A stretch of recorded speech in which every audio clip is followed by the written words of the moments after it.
Bueno, pues encantada de volver a verte, Rafi, y ¿qué te voy a decir de este libro? Te lo van a decir todos, pero yo principalmente te voy a decir, me ha encantado mucho, mucho, mucho. Eh, a ver, sale ahí también mi tierra, que es la tuya,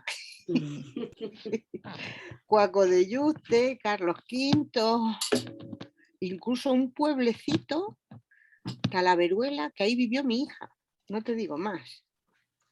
Sí que he descubierto cosas, por ejemplo, de Carlos V, que yo no sabía que cuando se fue directamente a Jarandilla, no se fue a Cuacos de Yuste. Que lo he buscado, lo he buscado en Google. lo, he Sí, buscado, sí, así es, sí, lo he sí. buscado y se fue, me parece, 3 meses después, me parece que más o Claro, menos cuando se fue. porque no estaba terminado Juste todavía las No obras. estaba terminado. Sí, sí, yo he ido ya varias veces, hemos ido y yo creo que es un sitio donde hay que ir a visitarlo y hay que ir, que hay allí como un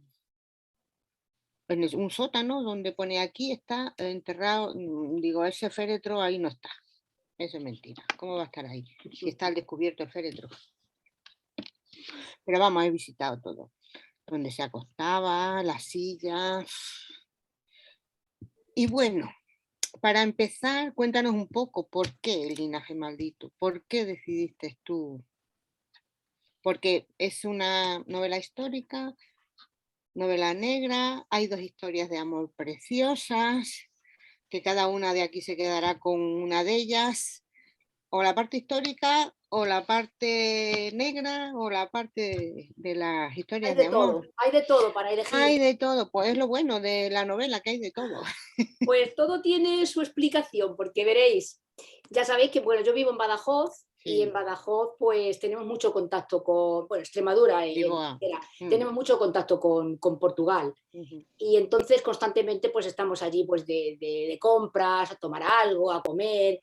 Y en uno de los viajes que hicimos hace pues casi 3 años al Alentejo, descubrimos Crato, un pueblecito, y al lado, cerca de Portalegre, y al lado un monasterio que nos impresionó.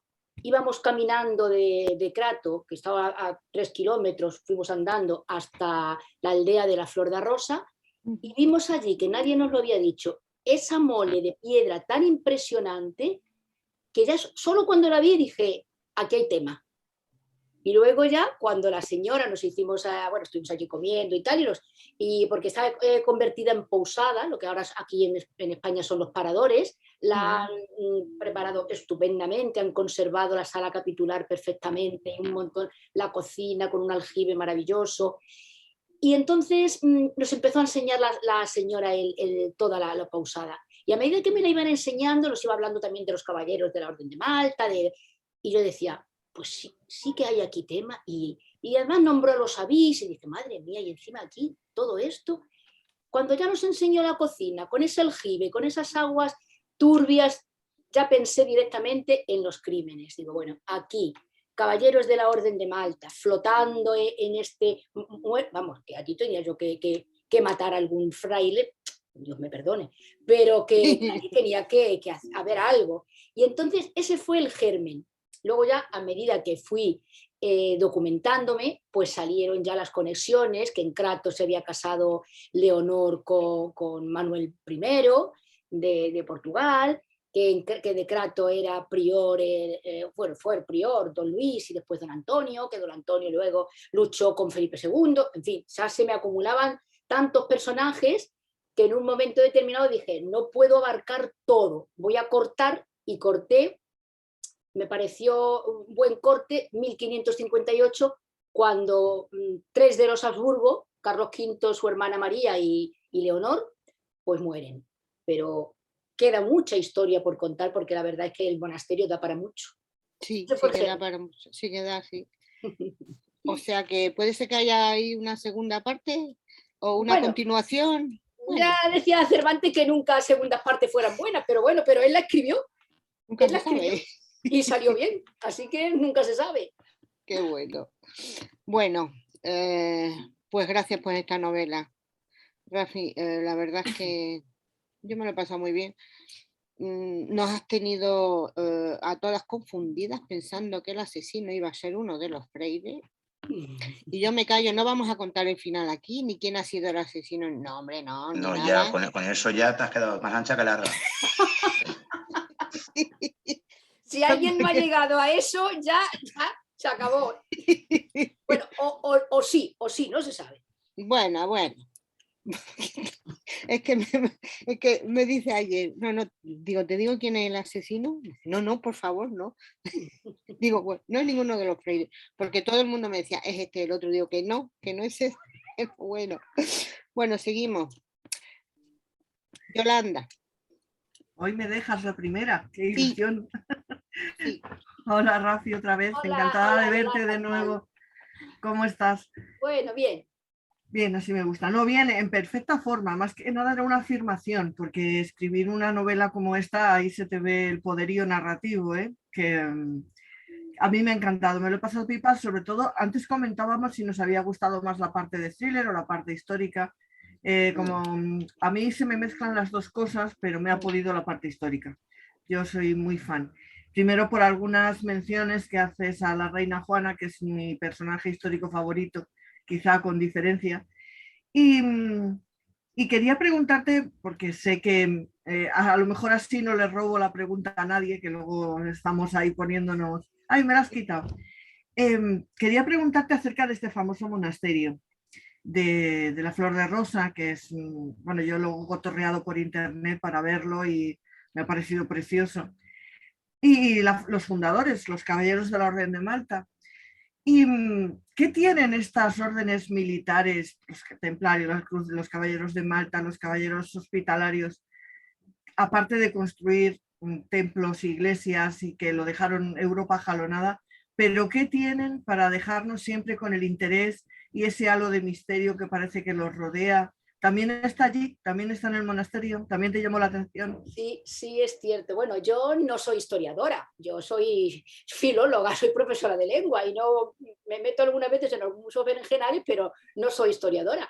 Y es cierto, Yolanda, que son muy atrayentes las órdenes militares, porque claro, es que estábamos acostumbradas hasta el siglo III, bueno, la orden de Jerusalén empezó en el siglo XI, creo, pero la iglesia junto con la milicia atraía mucho. Entonces eran unos hombres de iglesia que la gente pues estaba acostumbrada a verlos trabajar y orar y rezar y ya está. Pero esto de que luego se quitaran el hábito y se pusieran el traje de lucha y de guerra y se fueran a conquistar Tierra Santa, ¿no? O a defender el Mediterráneo de piratas berberiscos o turcos, pues llamaba mucho la atención. Aparte de que ellos tenían voto de castidad, pero ese halo de misterio pues les hace también, los entronca muchas veces la literatura, porque con los Caballeros del Temple, que quizás sean los más novelescos, pues se cuentan hazañas y historias y leyendas que nunca sucedieron. De hecho, la Orden del Temple me parece que estuvo como 2 siglos nada más. Es decir, del siglo XII al siglo XIV, me parece que estuvieron los templarios. Y en 2 siglos tampoco les dio tiempo a hacer mucho, pero fueron casi los dueños de medio mundo. Tenían tal poder que de ahí, por ejemplo, que el rey de Francia y uno de los papas, no recuerdo, pues se los quitaran del medio, porque disolvieron la orden y los condenaron a muchos de ellos. El gran prior pues fue condenado a la hoguera. Y con la Orden de los Caballeros de Malta sí que tenemos nosotros más conexión. España, Castilla, tuvo más conexión. De hecho, fue Carlos V quien les regaló la isla de Malta, a cambio de un tributo que tenían que pagar al año. Tenían que regalarle un halcón, el halcón maltés, claro. Y entonces, pues de ahí digamos que tuvo mucha conexión la Orden de Malta con España. De hecho, había muchísimos monasterios y fortalezas de la Orden de los Caballeros de Malta en España. Y en Portugal, el monasterio con más poderío, más rico, era el de la Flor de Rosa. Por eso, claro, por eso el rey, Manuel I, pues pone a uno de sus hijos, a don Luis, y le hace prior, que él también quería irse a la milicia y le dice, bueno, pues eres prior, puedes estar en el monasterio, dirigir el monasterio más rico con unas rentas fabulosas y además pues puedes hacer la milicia porque vas a luchar también. Desde luego la historia de las órdenes militares religiosas es apasionante. Yo creo que un poco su leyenda viene, como bien dices, de los templarios, porque Sí. los templarios marcaron tanto y esa famosa maldición en la hoguera de Jacques de Molay Sí, marcó mucho. efectivamente. Y como luego hubo muchos que se disolvieron en otras órdenes, se metieron en órdenes distintas, pues Sí, parece sí, como claro, que, la orden de Montesa recoge por muchísimo ejemplo, de la por orden ejemplo. Entonces yo creo que su misterio se ha quedado por ahí y va surgiendo en pequeñas gotas, unas veces muy de la literatura, como bien dices, y otras Sí. veces porque hay cositas por ahí que, bueno, ahí se quedan colgadas. Pero yo te agradezco sobre todo que me hayas descubierto el monasterio, que me hayas descubierto algunos sitios que no conocía y que me han parecido fascinantes, porque creo que la documentación en ambientación es fabulosa, así que me lo he pasado pipa Sí. y darte la enhorabuena, de verdad, Gracias. porque Es que la la historia novela de es genial. Portugal y Castilla es verdad que parece que la tenemos ahí al lado y conocemos Sí, muy poco con lo muy entroncado poco. que estamos Castilla y Portugal, porque los reyes católicos, por ejemplo, Isabel de Castilla, su madre era portuguesa, ella hablaba tanto en portugués como en castellano. Que bueno, por cierto, hablando así de como Juana la Loca, que tú lo sabrás porque habrás leído mucho más que yo de Juana, pero su abuela, la madre de Isabel, estaba loca. Y Sí. entonces Isabel Era hereditario, era hereditario. claro, pensó que ella era la culpable de que su hija Juana pues hubiese heredado la locura de su madre, ¿no? Sí. Además murió encerrada en Arévalo. El paralelismo es bastante Sí. sorprendente. Sí. Pero de verdad la novela yo la he disfrutado muchísimo, sobre todo como te digo, la parte histórica me ha gustado mucho, cómo la construyes, cómo la recreas y darte enhorabuena y desearte lo mejor Muchísimas y por gracias. supuesto lo daremos a conocer porque merece mucho la pena ser leída. Gracias. Gracias, Yolanda. Tere, Hola otra vez. Hola, Tere. Para mí es que es muy especial tu anterior obra, porque con ella fue cuando empecé a juntarme con este grupito tan fantástico. Entonces, como que le tengo mucho cariño a La Senda del Rey y cuando ha salido esta me ha encantado. Yo la he disfrutado, vamos, más la parte histórica. Yo soy también como Yoli, me ha gustado más la parte histórica. Pero es que es todo. Y además hay tantas cosas por descubrir, como decías tú, de Portugal, que lo tenemos ahí al lado y no sabemos casi nada de la historia de Portugal. Pero yo te quería preguntar por un personaje que a mí siempre me ha gustado mucho y me ha llamado la atención, por Leonor. Porque Leonor. la pobre Leonor bueno, fue humillada por su hermano, por el rey de Portugal, por el rey de Francia. Fue moneda de cambio de su hermano una y mil veces. Me imagino que para documentarte sobre ella hay bastante documentación sobre ella o has tenido que hacer inventarte algo. no, vamos, a ver, la labor del escritor de novela histórica, pues es verdad que los hechos históricos, como para mí la novela histórica, los hechos, el hecho histórico en sí no debe alterarse, pero sí que creo que está en nuestra mano poder alterar también las vivencias de esos personajes. Entonces, por ejemplo, que en los primeros capítulos, cuando Leonor está a punto de ser coronada reina de Francia, mientras que Francisco I está regocijándose con su amante, pues eso era cierto, es verdad, pero a lo mejor, pues qué sé yo, la conversación y todo eso no está documentado ni nada en esos diálogos, pero los hechos con Leonor, muy pocos, creo que pocos, ninguno era alterado. Pero hay mucha documentación sobre sí, ella. mucha documentación sobre Leonor, hay mucha, porque sobre Carlos V es una figura que se ha escrito, yo he leído de Carlos V montones de libros y es verdad que hay mucho, y Leonor también, de Leonor también, porque al ser primero reina de Portugal y después reina de Francia, pues sí, hermana de Carlos V, tener esa muerte con esa tristeza que arrastró toda su vida, porque no fue nunca feliz, porque pudo haber sido... Claro, porque también fue que su madre quedó en Castilla, se queda en Castilla, ella no claro, está alejada de su madre. 3 años en Flandes, se queda con 3 años, cuidada por su tía Margarita.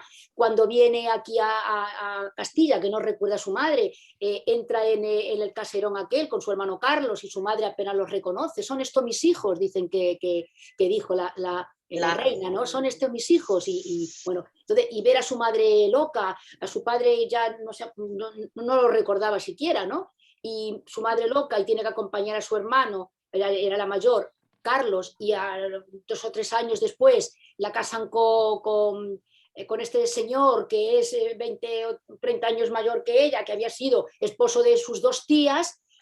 Bueno, pues ella dice que fue feliz, pero la felicidad le duró pues 1 año. Y luego tiene que dejar a su hija también en Portugal. 3 meses muere su hijo. Y como que se repite... Como que se repite la misma historia, ¿no? Porque a partir de ahí ya no fue nunca feliz, porque tuvo oportunidad de ser feliz con Francisco, pero Francisco la humillaba, se casó con ella porque se tuvo que casar, obligado, casi obligado, ¿no? Después de haber sido hecho prisionero en la batalla de Pavía, pues esas fueron las condiciones para salir de su encarcelamiento. Entonces, es una figura muy triste en la historia. Muy triste. Las hijas de Juana la Loca fueron también, bueno, María quizá fue feliz, pero si no, fueron porque Leonor y María de Hungría también, y Isabel también, es decir, fueron... Y Catalina. Sí, y Catalina ya apaga y vámonos, la pobre, es que vamos. Pues hierro para ser feliz y le duró la felicidad, pues lo que duró la muerte del primer hijo. Luego ya a partir de ahí fueron todo una sucesión de desgracias, una detrás de otra. Sí, es verdad. Fue una familia bastante desgraciada, sí. Pues muchas gracias. Yo me la he ventilado en 3 días, ¿eh? No me ha durado nada. Fue empezar y dije, esto no puedo parar.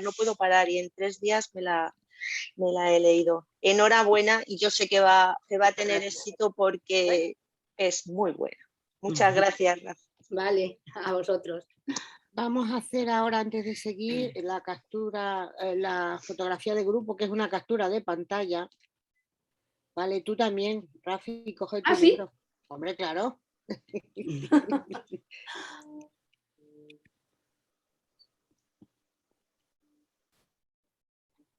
Otra. Qué callados estáis todos ahora. Ya está. Es en el único momento que nos dejas estar callados. Oh. No, que os calláis, dirá. Que no callamos. Mucho éxito, Rafi. Gracias, Tere. Óscar.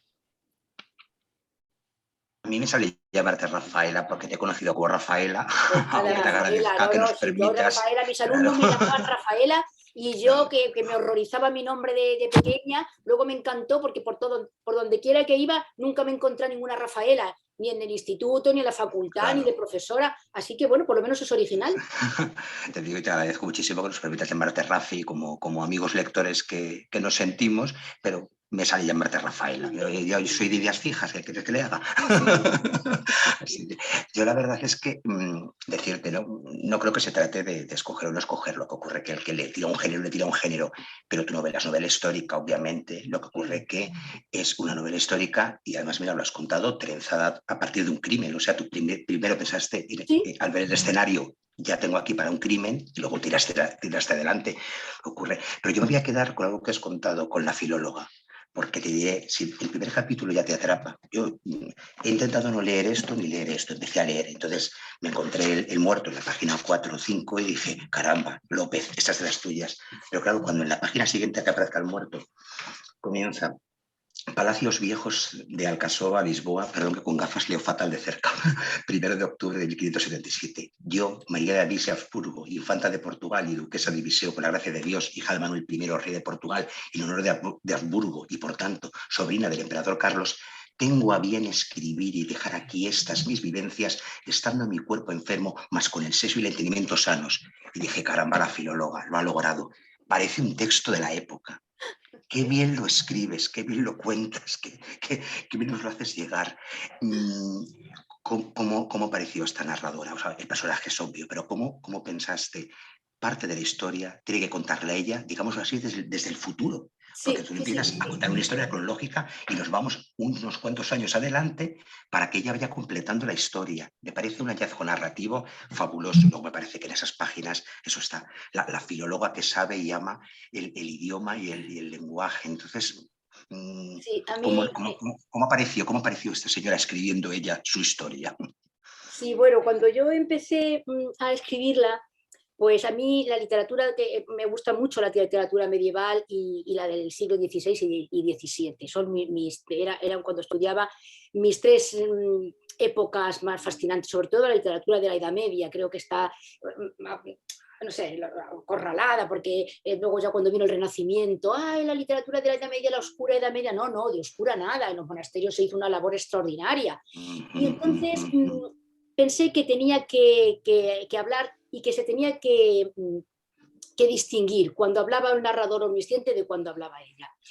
Y corregí mucho, porque tenía muchísimos arcaísmos de la época, pero la editora en la primera corrección me dijo, Rafi, esto es mucho. Entonces, que no lo van a entender, de forma que algunos arcaísmos muy no sé, incluso cuando hablabas ítem y decían, estos latinismos, que no.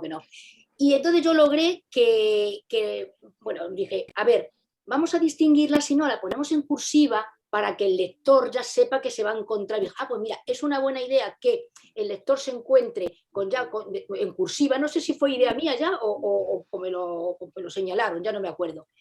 Pero es verdad que fue un logro el distinguir, incluso tipográficamente, cuando está hablando María de Avís y luego el narrador omnisciente que cuenta todo. Entonces me gustó mucho y disfruté muchísimo echando mano de todo lo que yo había aprendido durante los libros que había leído de Gonzalo de Berceo, de toda esa historia medieval, de ponerlo ahí, porque nunca lo había hecho y entonces lo recordé. Y fue la parte que más disfruté, porque hay muchos giros, muchos arcaísmos, muchas comparaciones, muchas metáforas. Si veis, por ejemplo, al final, cuando está, que sí, entonces echa mano de muchas metáforas que estaban con muchas expresiones que se utilizaban en la Edad Media y que llegan vivas al siglo XVI. Fue la parte de todas que más disfruté. Como tú dices, sí, me parece que ahí me encontraba yo muy a gusto, como echando mano de todos esos recursos que pensaba yo que los tenía olvidados y no, y me fueron ahí pues saliendo y recordando, que yo pensé que al principio, pero digo, no, pues es así, ¿no? Echando mucho a mano de siempre de Dios, porque cualquier fórmula estaba Dios presente y sobre todo eso, con muchas comparaciones, como Gonzalo de Berceo, con muchos diminutivos, en fin, esa parte, Oscar me gustó mucho, sí. Para mí la mejor. Claro, no, si es que además es lo que comentabas, claro, es novela histórica, por lo tanto tú quieres una fidelidad, o sea, se reclama una cierta fidelidad a los hechos o a lo que esté documentado, pero luego tú eres fundamentalmente novelista. Y en tu caso más, porque cuando un historiador se mete a novelista, a veces es cuando surge ese problema en lo que pesa más. Pero en tu caso tú eres novelista, te encanta la historia, has estudiado las partes historiológicas por tu carrera como filóloga, pero entonces claro, te pones a fabular. Pero entonces es tan creíble como fabulas, como si esta señora de verdad hubiera escrito esos textos en su momento, ya en el último cuarto del siglo XVI, y dijera, nos han llegado así estos documentos. Entonces, hombre, se nota obviamente que están, digamos así, actualizados, como dices, para que sea comprensible para un lector de ahora que no tiene ni idea, por desgracia, de latín ni de toda aquella literatura, pero dices, caramba, es que lo ha conseguido, que veo similitudes, es el personaje hablando en primera persona tal cual, o sea, que entonces, maravilloso. Y luego felicitarte, Rafaela, porque creo que si tu novela anterior, sabes que nos entusiasmó a todos y recuerdo además lo que luego conversamos tú y yo sobre ella y demás, creo que es de un salto cualitativo monumental, o sea, ya eres novelista con muchas mayúsculas, con Bueno, muchas luces, porque esto es un encaje de bolillos que tú has hecho con una facilidad pasmosa. O sea, has hecho un misterio, una novela histórica, reivindicar a unas mujeres, y todo está magníficamente narrado, magníficamente contado, y al lector le interesa. Incluso la parte histórica, que hay cosas que dices, bueno, yo ya sé a dónde van a llegar esos personajes, para bien o para mal. Aún así tú consigues que haya como una intriga, como un misterio. O sea, que enhorabuena. Has hecho la novela que debo decir, yo sabéis que siempre la cito, chicas, que la tía Agatha soñó. Pues la tía Agatha es una de las pioneras en hacer una novela de crimen en el Antiguo Egipto.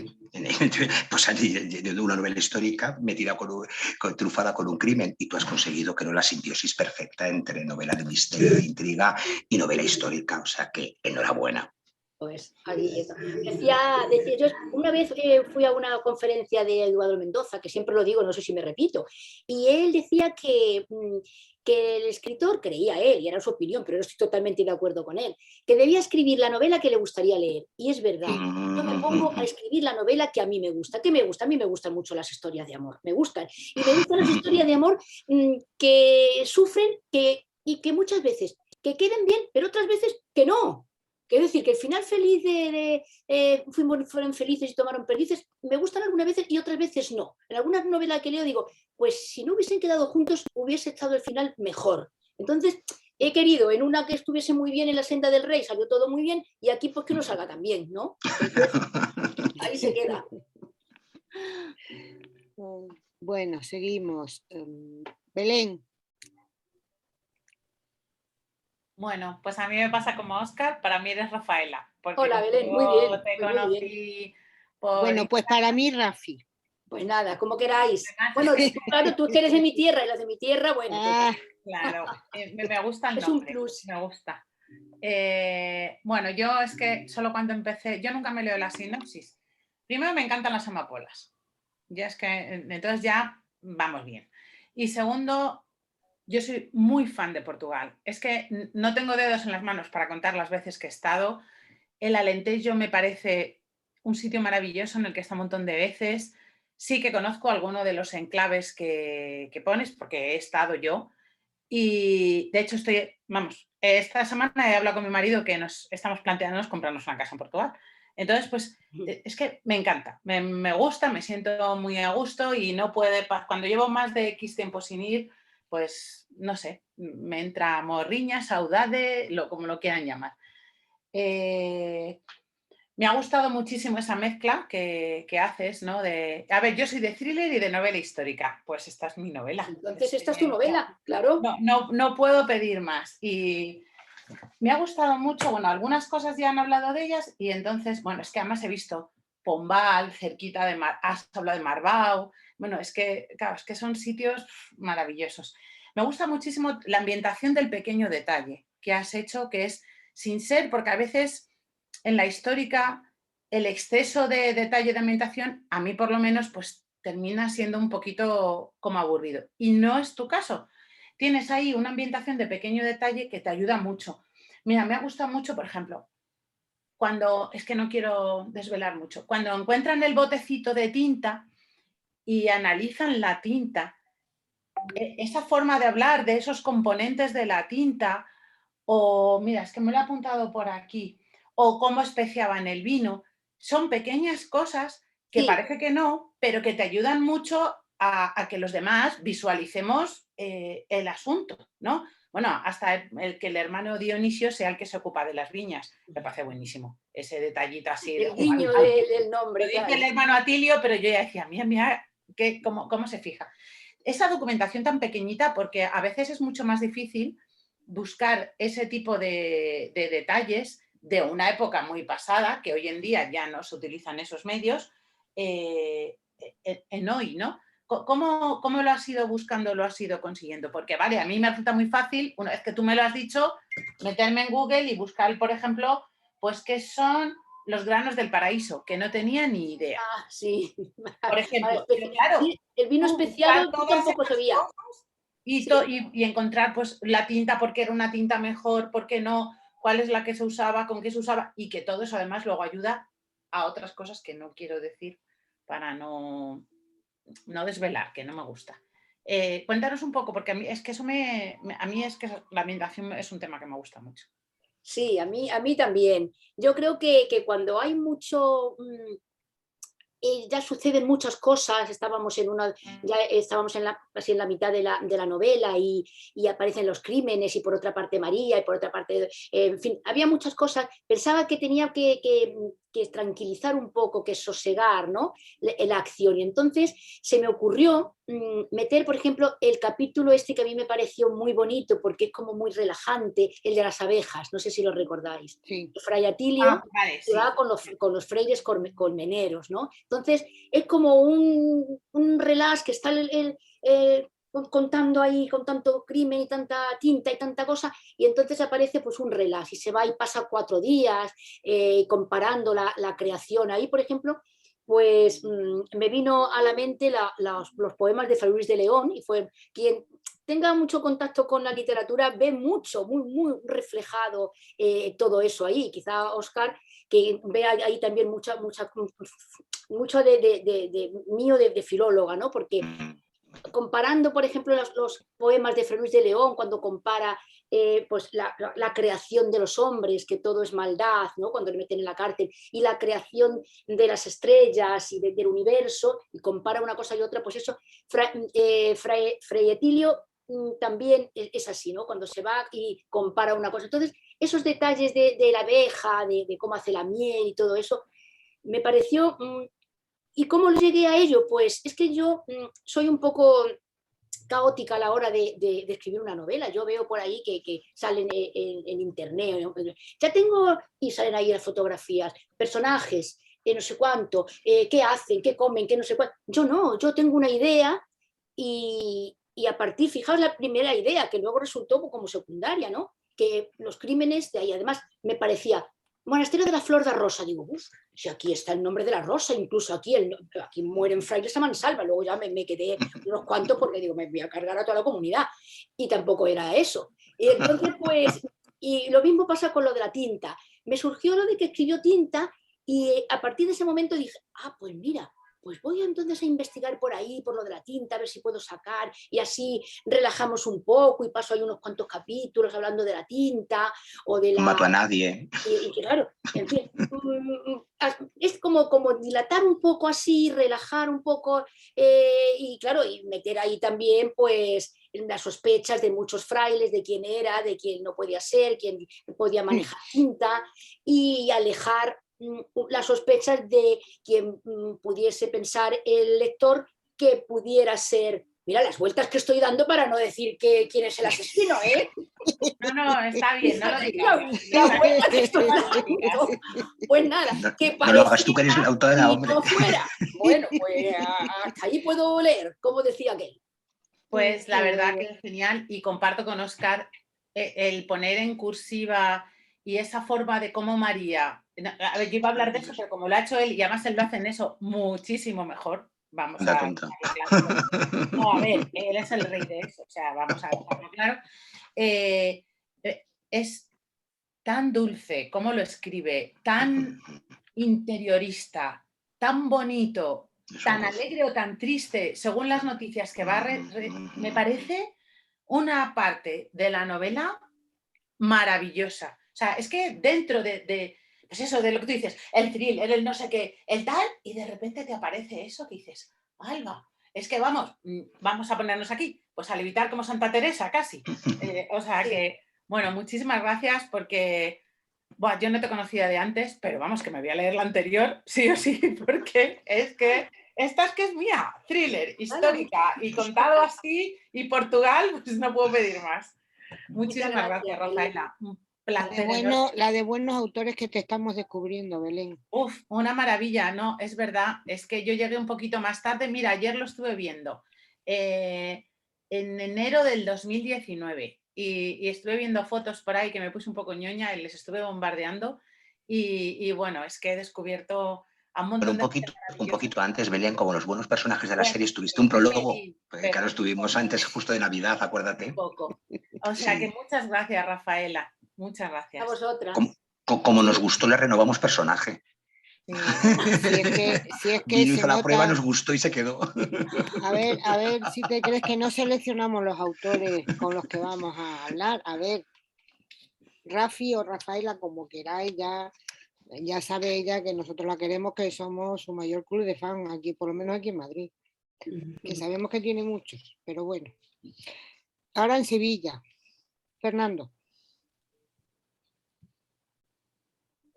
Bueno, pues yo me uno a las felicitaciones y decirte que me ha encantado porque yo como Belén, bueno, como Belén y creo que como muchos de los que hay aquí, si han visitado Portugal, se han enamorado de Portugal y bueno, yo cada vez que puedo voy. Además me ha recordado mucho, porque yo no he estado donde tú dices, pero yo he estado en Silves. ¿Perdón? Silves. Ah, no lo conozco. Está abajo, en Alentejo también, pero es un castillo. Ah. Y hacen unas fiestas medievales en verano, en agosto, espectaculares, preciosas. Y he recordado mi visita allí y vamos, me ha encantado. Lo que sí yo ahí estoy con algunos de mis compañeras que es una novela histórica, pero a mí no la mezcla que haces de novela negra con novela histórica me ha fascinado, sobre todo porque soy fan de Atilio.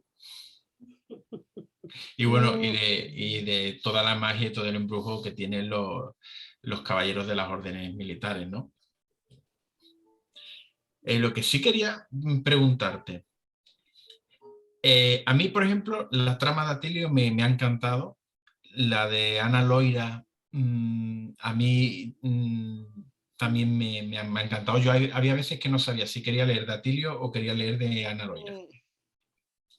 Entonces, ha llegado un momento en que yo me he hecho una pregunta personal que decía, bueno, ¿qué quieres más?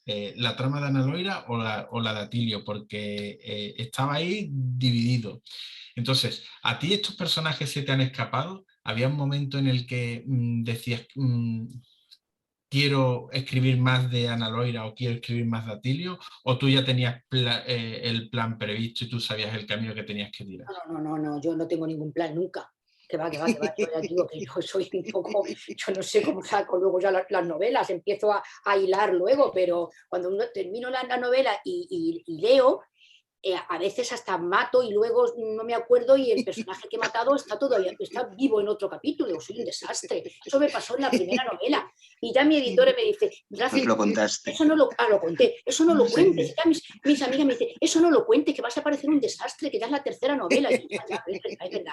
Y ahora me estoy metiendo la pata, porque es verdad, yo tenía que decir eso, que preparo las cosas y que preparo el guión y los personajes y lo que van a hacer y lo que van a decir. Bueno, hay muchos, Rafi, que hay muchos así como tú, O sea que...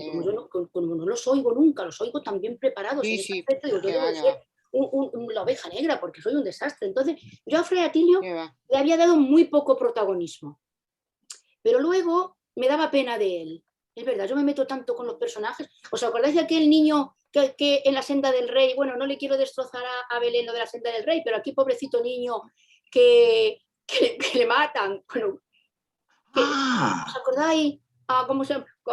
Alonsillo, que me llamó aquella amiga y me dijo, no le mates, por Dios, que tengo un niño de 9 años, ¿cómo se te ha ocurrido? Y yo, pues es verdad, qué pena, me daba una pena del niño y le dejé vivir y luego pues no es posible y volvió otra vez a lo mismo. Bueno, pues yo a Fray Atilio, el pobre, me daba pena, porque claro, tan bueno, tan honrado, con tanto como trabajó, tan generoso, salvando a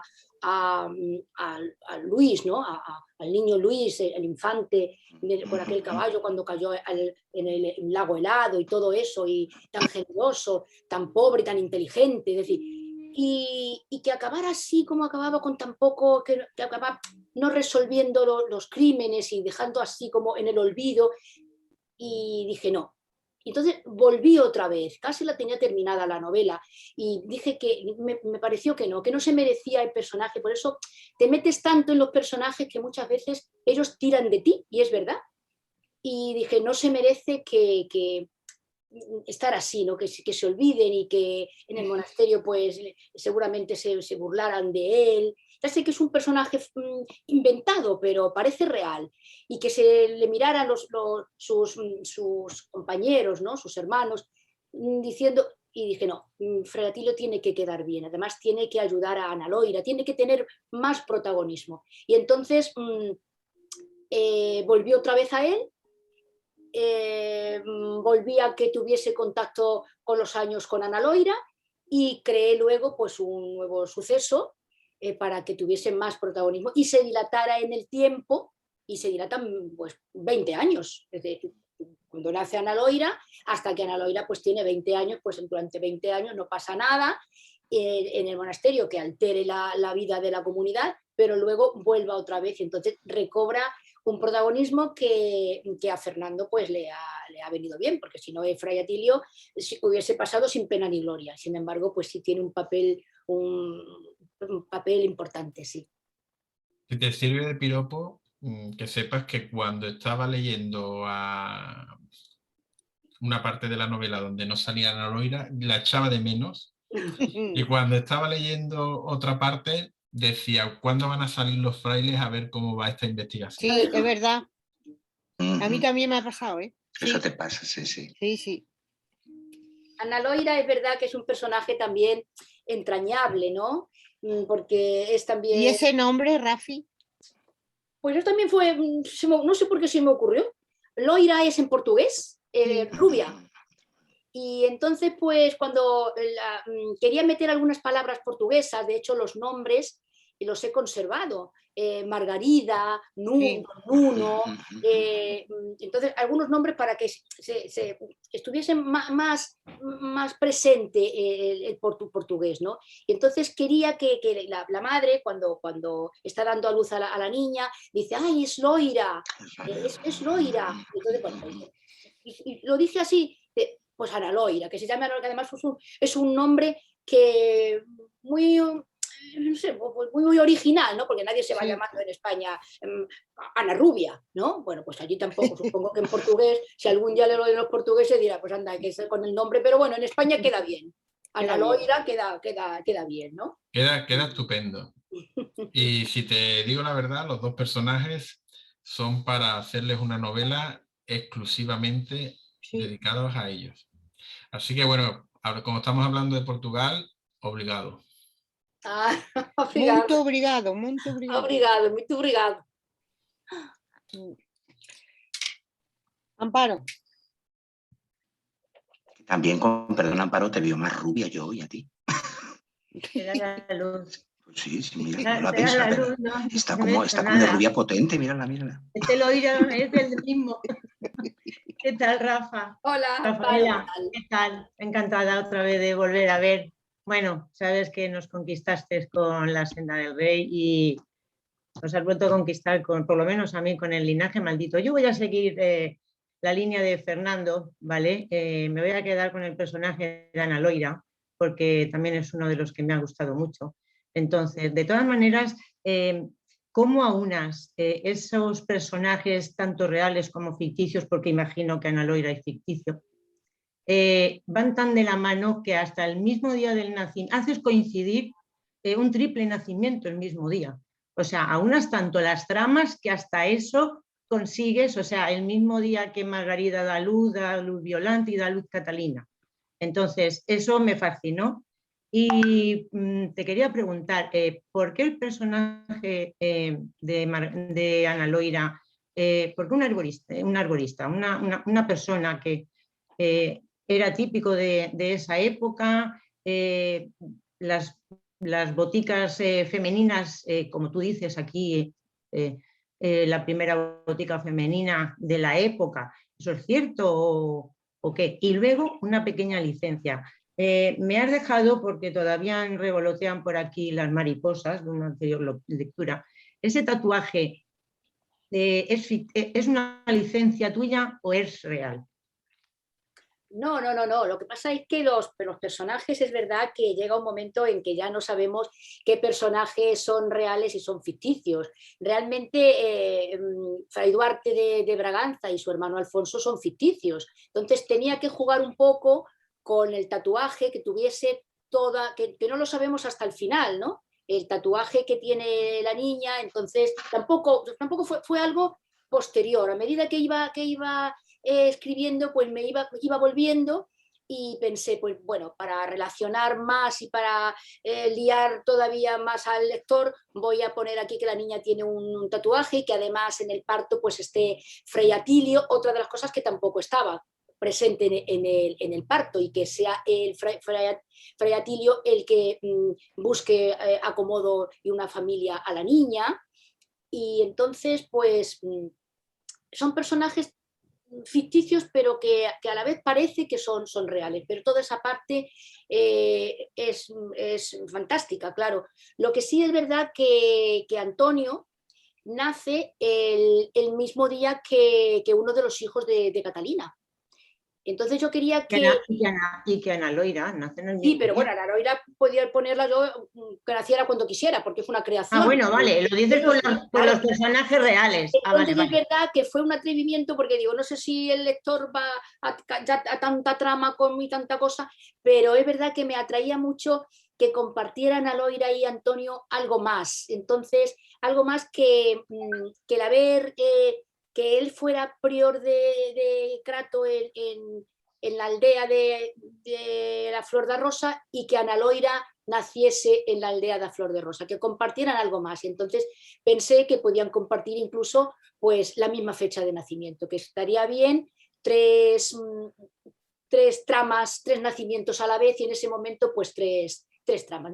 A mí me gustan las novelas que me pierden al principio. Es decir, que el lector desde el principio tengas dos personajes y que en la mitad de la novela sean dos y al final dos, también es muy difícil conservar la atención del lector con solo dos personajes o tres. Pero me gustan más las novelas de muchos personajes, de muchas subtramas, y que luego vayan encajando y el lector tenga que, porque a mí me gusta, que volver para atrás la novela, quizás sea más trabajoso, o buscar en internet, en Google, algún dato y algún monasterio, alguna cosa, y entonces pues la verdad es que fue un atrevimiento que luego, bueno, pues ha salido bien, pero podía haberse perdido un poco la historia con esos tres nacimientos y tantas historias, pero bueno, ahí quedó. No sé si te... De todas maneras, vas encajando y cerrando muy bien las subtramas, pero para mí el final lo has dejado abierto, ¿eh? Sí, esta vez quería, porque también... Totalmente abierto, pero vas encajando todo y cerrando todo, pero el final lo dejas abierto. Lo único que no he cumplido con el gusto mío por las novelas, que siempre me gustan los epílogos. A mí me encantan los epílogos, es decir, que pasen 20 años como en Los ojos de Dios pasaban 20 años, y entonces el epílogo era 20 años. En La senda del rey eran 2 o 3 años, me parece, y ya está. Los epílogos me gustan mucho, pero aquí no podía ponerlo, porque claro, la historia me hace que sucedan montones de cosas a partir de 1558, y que, por ejemplo, en 1580, históricamente, pues Portugal se quede sin herederos, mueren todos, y el único que queda es un niño, que es el rey don Sebastián, que también muere en la batalla de Alcazalquivir. Es decir, Europa se queda... Entonces habrá unos episodios maravillosos y una guerra, bueno, las guerras son todas crueles, pero como episodio histórico, pues fantástica, con Felipe II. Entonces, ¿cómo terminaba yo todo eso? ¿Cómo necesitaría pues, una novela de 1000 páginas, porque tendría que avanzar, y entonces faltaban 20 años para que todo eso sucediera? O lo cortaba ahí o alteraba mucho los hechos históricos, porque Antonio es joven, pero Antonio cuando tiene 40 años ya pues se pone a luchar con Felipe II, ¿no? Entonces, por Portugal. Y me quedó así, digo, bueno, o lo encajo así muy deprisa en cada hoja, en cada capítulo 5 años, que no va a quedar bien, o lo dejo así abierto. Y lo dejé abierto, muy abierto, sí. pero lo decía por la posibilidad de retomar estos personajes.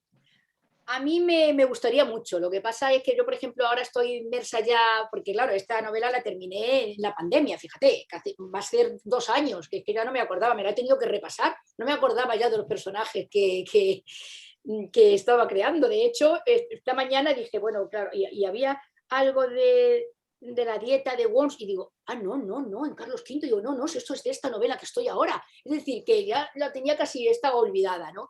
Entonces, no sé qué te estaba diciendo. Se me ha ido. Por lo de retomar, al final abierto, pero por lo de retomar personajes. Y entonces, de momento estoy metida en otra historia que no tiene absolutamente nada que ver con esta. Pero sí me gustaría, porque es verdad que a partir de esa fecha, no del 58, porque las historias, el hecho histórico aparecería luego ya más en 1570 o algo así.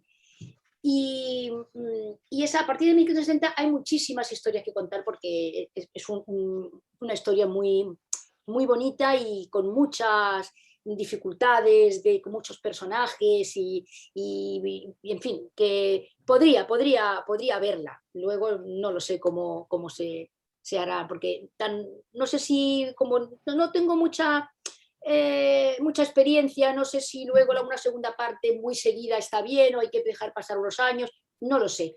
Yo me han gustado los personajes y creo que Ana Loira tiene mucho que fantasear con ella, y el prior de Crato tiene mucho que decir, y un personaje nuevo que sería el rey Don Sebastián, que es un personaje fascinante. Pues termina y esperamos retomar estos personajes en un futuro. Muchas gracias, porque me ha encantado la novela, Rafaela. Perdona, Pepa, que interrumpa, pero es que el epílogo en parte lo has comenzado, por eso decía yo, porque María escribe desde el futuro. Ella está recordando, pero ya la tienes en 1577, o sea que ya tienes ahí el epílogo. Claro, pero termina el 58, del 58 hasta que muere en el 77. Por eso te digo, claro, por eso, que ya el epílogo está ahí asomando y pidiendo paso. Claro, es el flashback que hablamos desde el presente para atrás, que también me gusta mucho eso, sí, me gusta mucho ese recurso. Natalia. Hola Rafi, buenas tardes. Hola Natalia. Pues nada, ya recordando efectivamente la senda del rey que tanto nos gustó a todas y a todos, El linaje maldito, la verdad es que me ha encantado. Me ha encantado, digo, como Fernando, no, yo la historia de Ana Loira con el Frey, que me costaba a mí lo de Frey y no fraile, me ha costado, pero me ha encantado la historia esa de a ver qué va a pasar, a ver qué está pasando, esos misterios que nos pones ahí, mucho de trampa para caer en ellos. Y yo quería preguntarte el tema de la Inquisición, que cuánto daño ha hecho, y que nos contaras un poquito lo que la Inquisición en esta novela que ha supuesto para los personajes.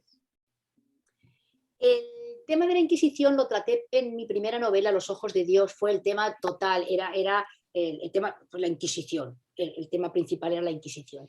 Por eso en La senda del rey lo traté un poquito por encima, y en el linaje maldito también, es muy poquito. Algunos compañeros o algunos lectores me han dicho, porque la Inquisición tenías que haber dado con lo importante que fue. Sí, pero era repetir, y no me gusta repetir ni personajes, ni acciones, ni muchas, que no me traigan muchas reminiscencias de las otras novelas, en fin. Y por eso pero no lo podía dejar pasar por alto, porque un personaje real que parece inventado, pero no lo es el médico, el padre de Ana Loira, vamos, el que la cuida, ¿no? El padre adoptivo, digamos. Entonces fue real y fue perseguido por la Inquisición y huyó a Noa, y allí pues él le perdió la pista. Hombre, yo un poco para no perderme, porque también era un personaje bonito y entrañable,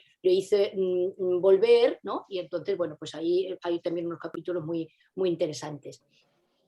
Pero esos personajes que son ficticios, muchas veces se mezclan tanto con los reales que el lector ya tiene que preguntarse, ¿esto es real o esto es Sí. ficticio? Y a mí Nos engañas mucho. sí, me gusta mucho esa cosa de decir, pero este personaje pasaba lo mismo como en La senda del rey, si os acordáis, con aquel Abed Camín, que era el árabe aquel que era de Hornachos, de un pueblo de Badajoz,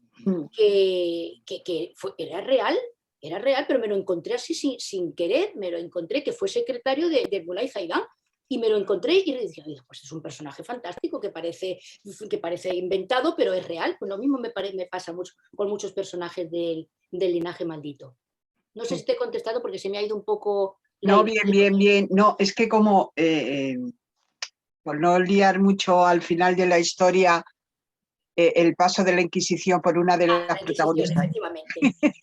La Inquisición tiene, es verdad que fue terrible. La Inquisición portuguesa fue muy copiada de la castellana, porque teníamos mucha relación y entonces estábamos, de hecho, cuando Antonio quiere ir, ¿no?, y pasarse por alto, que ya están en Badajoz, la Inquisición, entonces doy unas pinceladas de la Inquisición en Castilla, ¿no?, que le cuenta a Fray Atilio la Inquisición, porque yo tengo poder, ¿no?, dice Antonio, y dice, no, poder, nadie puede con la Inquisición. Claro.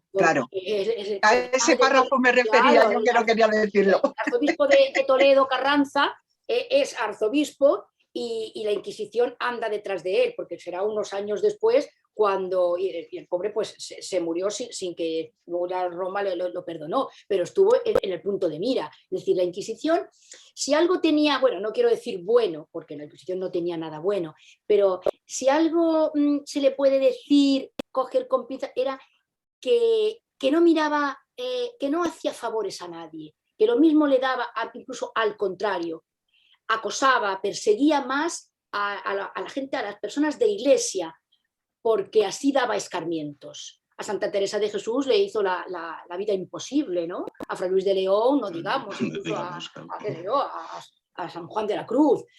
¿Por qué? Porque quería dar ejemplo. Entonces, bueno, la Inquisición es verdad que tiene mucha literatura y tiene también una leyenda negra. La Inquisición fue negra, pero también tiene mucha leyenda negra. Yo me documenté mucho para la primera novela, y aprendí que es verdad que es muy novelesco eso de que los personajes se vayan los lleven a la hoguera y los quemen vivos.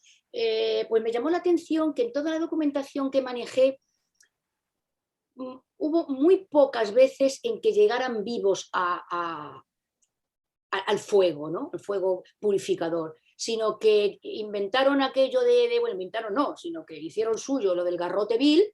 Y antes, pues, volvían otra vez, digamos, a la buena senda, a la senda de la iglesia, y les perdonaban el ser quemados vivos, y entonces les mataban, ¿no?, dándole garrote vil, y luego ya los quemaban para purificar, ¿no?, para que además que de su cuerpo no quedase ni rastro, y además el solar de la casa pues lo quemaran y echaran sal para que no volviese a nacer la hierba. Es decir, eran muy, muy exagerados con todo esto, porque no olvidemos que la Inquisición nace solo, en primer lugar, para perseguir a los herejes, es decir, primero a los moriscos y a los judíos que han sido bautizados, igual que a los moros, por utilizar la palabra, el término, porque no existía otro de aquella época.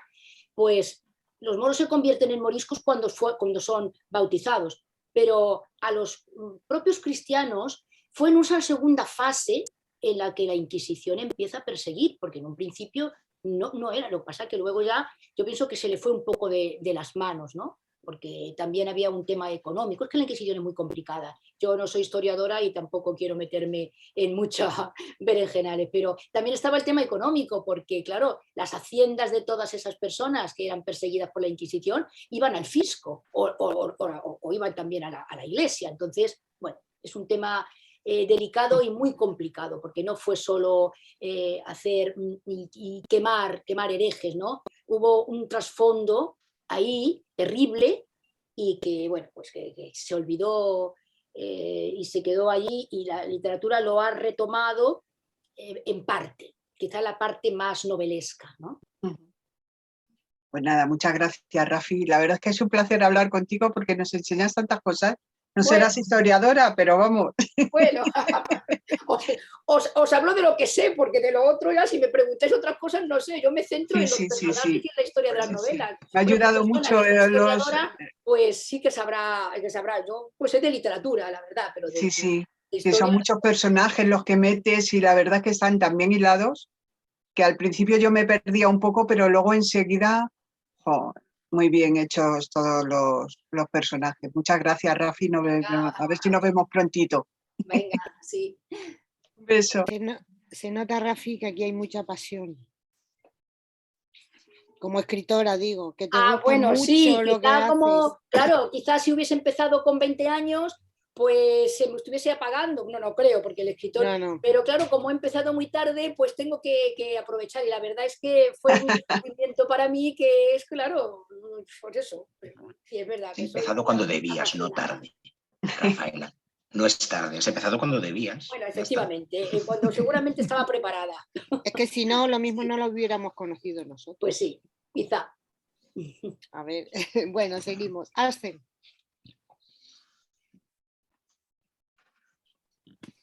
Ahora.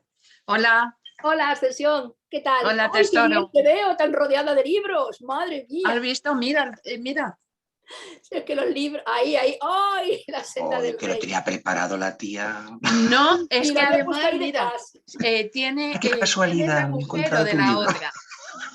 No, ella sabe que Dar me mal a gusta todos, muchísimo dar La mal. senda del rey y esta me ha terminado de encantar.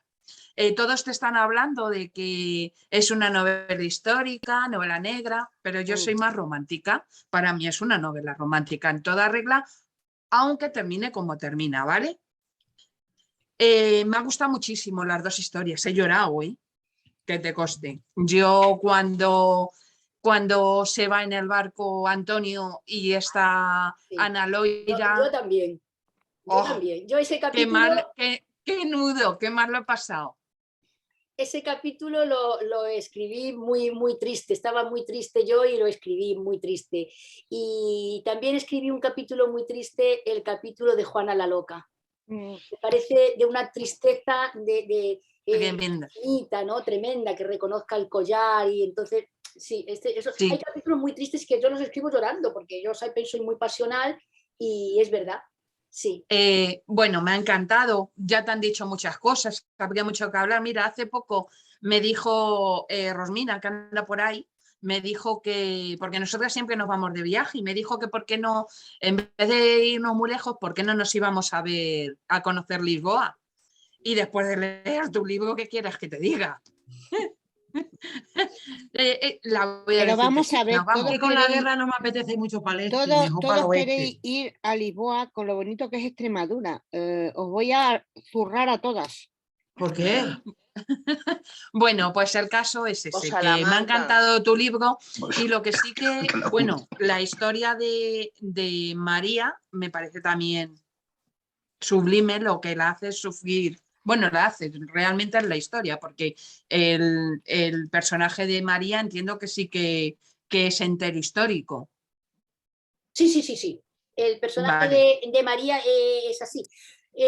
Lo único que tiene pues es fantaseado con la historia de amor. No sé si los portugueses me lo van a permitir, espero que no se traduzca nunca al portugués el libro, porque ellos la tienen a su infanta, pues fue una infanta muy querida, una infanta que sufrió muchísimo porque durante 37 años su hermano no consintió que Leonor pisara Portugal ni que ella saliera de allí. Pero realmente, perdona Rafaela, pero realmente fue por el tema de lo de que Leonor no quiso casarse con él, ¿o eso es inventado? A ver, no es inventado. Hay dos versiones. Yo utilicé las dos. Una versión era, documentado no está ninguna de las dos, porque nadie escribió, yo me he leído la biografía del padre Pacheco, que es la más cercana, que la escribió a mediados del siglo XVII, y preguntando a personas que habían conocido a María, y entonces pues le daban las dos versiones. Una que su hermano pues le había pedido matrimonio a Leonor, y ella más que nada se horrorizó porque ella era muy creyente y pensó que cometía incesto, porque hubiese cometido incesto, porque le horrorizaba el pensar que tendría que llamar esposo a quien hacía un mes había llamado hijo, entonces no podía. Eso por una parte, y la segunda parte era que es verdad que María de Avís era la mujer más rica de Occidente, porque aparte de las 400.000 doblas de oro, que era una barbaridad, ella tomó la dote de su madre, que cuando se casó con el rey francés no se llevó, la que trajo de Castilla, que vino muy bien dotada, pues se quedó allí, y además luego heredó de su segundo esposo de Francia, es decir, ella heredó montones de tierras, de estados, incluso de las Islas Canarias, que a mí me llamó muchísimo la atención, de las Islas Canarias. O sea, pues fijaos, es decir, era una persona riquísima. Entonces, es verdad que esas dos versiones, pues no sabía cuál era la cierta y jugué con las dos, pero históricamente se hablaba de las dos, no está recogido en ningún documento porque, bueno, pero fantaseé con las dos. La verdad es que me ha gustado muchísimo el libro, tengo muchísimas cosas para preguntarte, porque solamente empezar lo que más me llamó la atención, dije, uy, esta mujer o se han equivocado o algo, porque yo no tenía ni idea, ¿vale? Yo no he estudiado carrera y bueno, pues a lo mejor hay cosas que me pierden más, ¿vale? Cuando vi que ponías Freire, y yo decía, se está equivocando con los frailes. Digo, sí. Bueno, pues pues lo estuve buscando, claro, ya lo repetías tanto que dije, coña, esto no es una equivocación, esto tiene que haber alguna diferencia. Y de hecho ya desde ese momento me enganché, porque dije, uy, pues este libro me va a enseñar también mucho. Y la verdad es que te tengo que dar las gracias porque históricamente realmente espectacular. Como novela negra, me tuviste atrapada porque toda mi afición era ver quién era el asesino, evidentemente. Como novela romántica, me has enamorado. Así que, ¿qué más te puedo decir? Que gracias. Mira, Ascensión, lo de Freire, yo también lo pensé. Y llegó un momento en que pensé, pues quizás el lector va a preguntarse por qué llamo Frei y no Fray, ¿no? Y entonces en un momento determinado, cuando Antonio le cuenta que es prior, entonces le dice, empieza el capítulo así, así que te has metido a fraile, y dice, pues no soy fraile, porque los frailes solo trabajan y oran, y yo además estoy en la milicia, hago batallo, ¿no? Voy a la guerra, defiendo. Y entonces, claro, ahí la diferencia entonces entre freire, que son los frailes de las órdenes de caballería, y los frailes. Pero me vi como un poquito, no obligada, pero sí es verdad que yo utilizaba esa palabra y me di cuenta en un momento de que el lector podía confundirse. Entonces hice que el personaje de Ana Loira, Antonio lo explicara, y creo que ahí luego era así, que el lector, claro, tan avispado y tan avezado como tú, pues lo buscaste antes, pero si no se busca y se llega a esa parte, que sería la segunda o tercera parte, no recuerdo, pues entonces ya lo explica, ¿no? Por eso son freires y no frailes. Sí. No, pues lo busqué al principio cuando lo empecé a leer, porque yo dije, uy, qué raro. Así que, pero nada, de verdad, gracias, porque la novela para mí, chapó. Muchas gracias. Nuestra romántica, María José Vela, digo romántica porque ella escribe romántica. Hola, Rafi. Hola, María José. Pues yo estoy con Ascen, yo me quedo con la historia de amor, sea lógico. Mentira, me da lo mismo. Es que además, a ver, es que varias cosas te quiero decir. Estoy con Óscar también en lo de que se nota que eres filóloga. Y eso en una novela histórica es importante, porque muchas novelas históricas, que en este grupo leemos muchas, están muy bien escritas, pero les falta un poco de sentimiento, o sea, les falta un poco de pasión o de chicha, no sé, parecen a veces como tratados de cuánto sé, ¿sabes? La tuya es una novela, y te atrapa la propia historia, siendo que no te has inventado grandes cosas, o sea, que te has ajustado a la realidad. También has dicho que eres como una escritora desordenada. Eso ni se te ocurra sentir vergüenza por eso, ni nada malo. Porque yo no lo voy a volver a decir ya, ¿eh? No, dilo y a mucha honra, porque yo tengo la teoría de que esos que lo calculan todo tan milimétricamente, se nota. Sí. El lector lo palpa. Y yo creo que la frescura que te puede dar ese desorden que tú dices, yo creo que viene muy bien, y sobre todo en novelas históricas. Perdona, Vela, si no buscamos el manuscrito del Ulises de Joyce o los de Proust. Bueno, y ahí se ve un escritor desordenado, pero mira lo que sale luego. Perdón.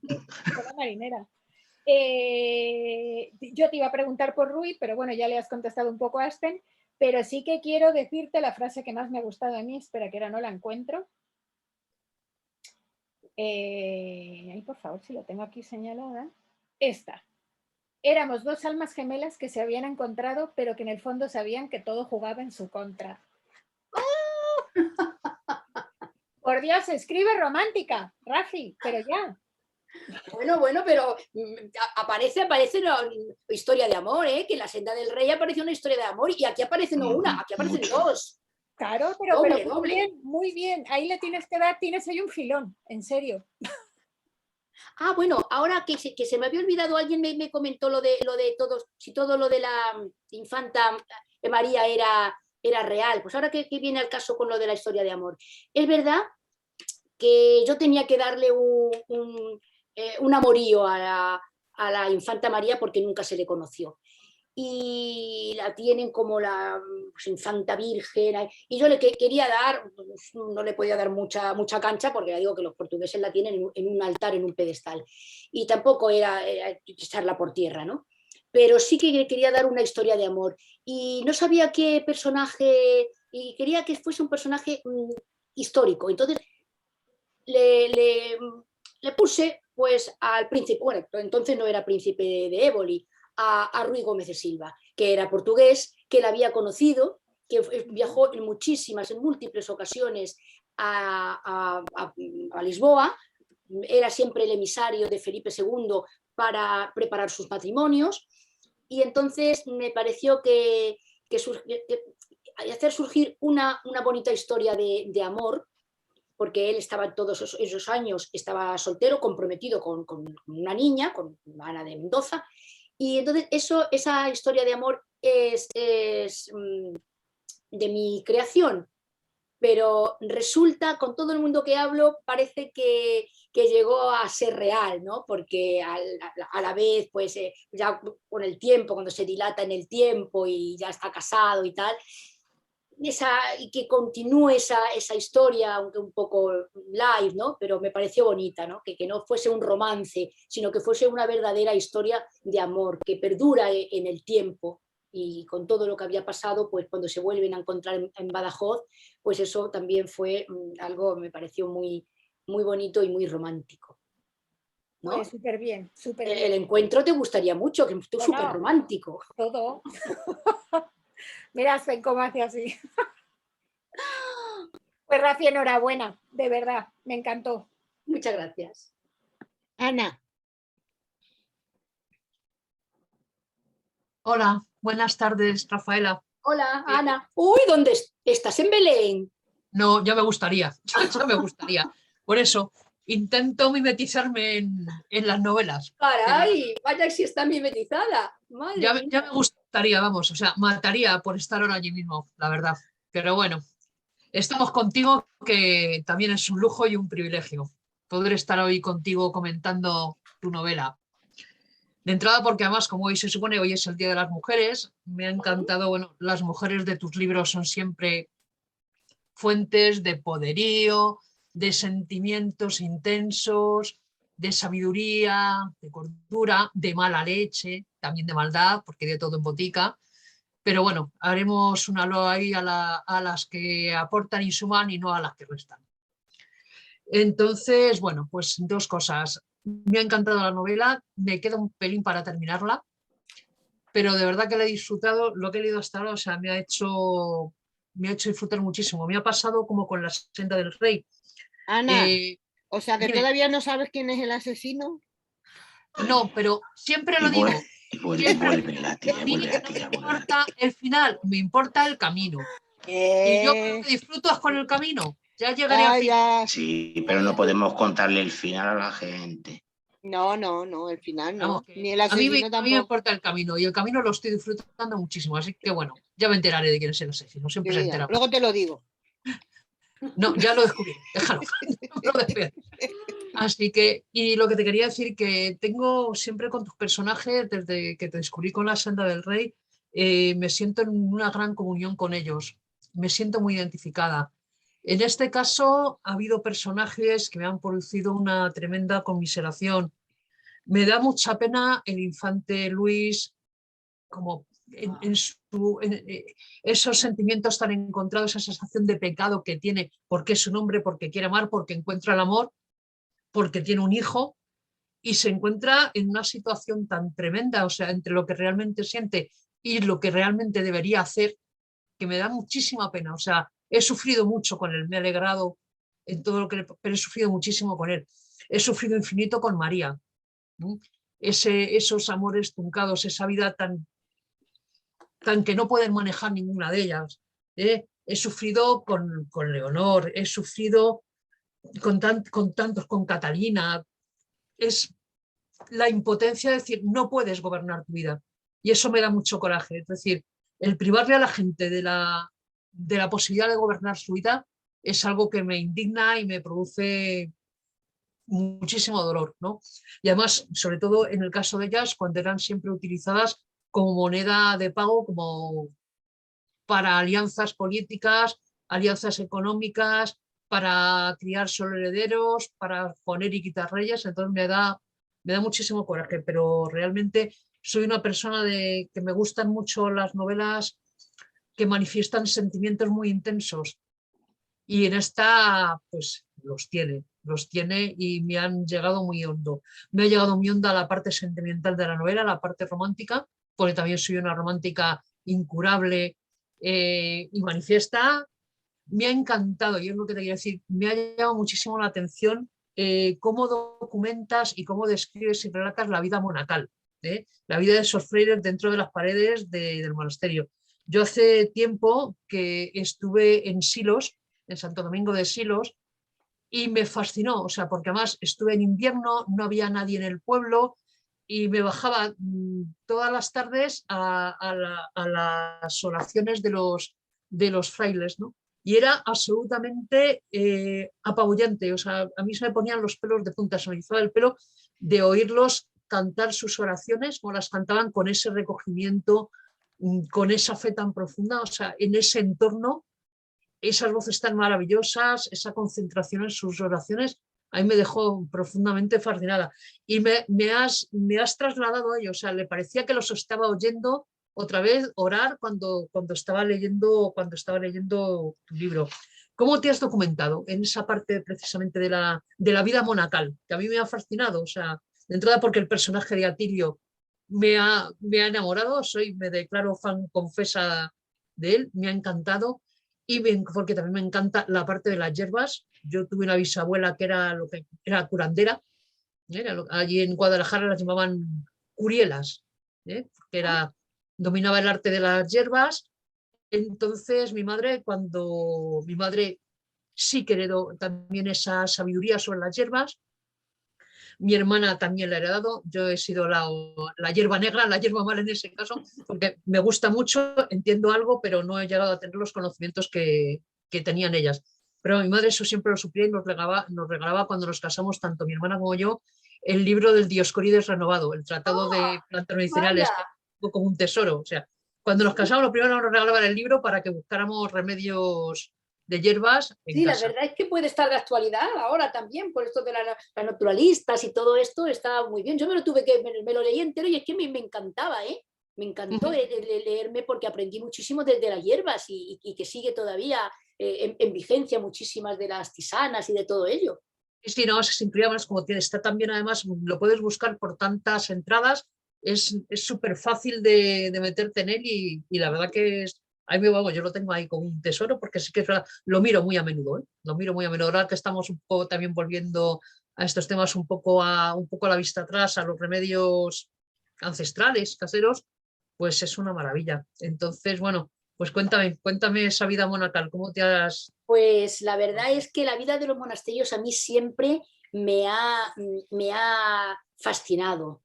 Y yo, cuando leímos hace muchísimos años, porque todo el mundo leyó, El nombre de la rosa, entonces ya quedé maravillada y dije, yo si algún día escribo algo, porque ya escribía cuentos y tal, hace años, y siempre me ha maravillado. Entonces, es muy fácil, porque tenemos tantos monasterios maravillosos en España, también conservados, por ejemplo, esa maravilla del monasterio de Silos, ¿no?